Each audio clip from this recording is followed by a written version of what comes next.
আজকের রিলটা specially Rathyatra related.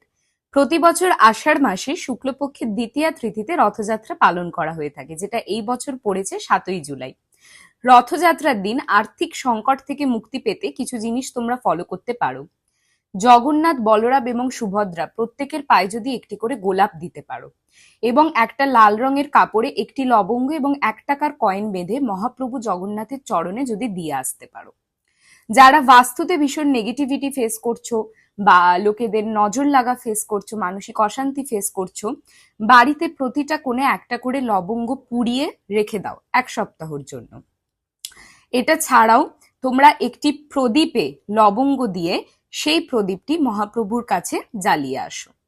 রথযাত্রার দিনে রথের দড়ি যদি তোমরা টানতে পারো, সেটা তোমাদের মধ্যে কিন্তু কসমিক এনার্জি ক্রিয়েট করে, যেটা তোমাদের নেগেটিভ অরাজকে কিন্তু দূরে করে, তোমাদের পজিটিভ করে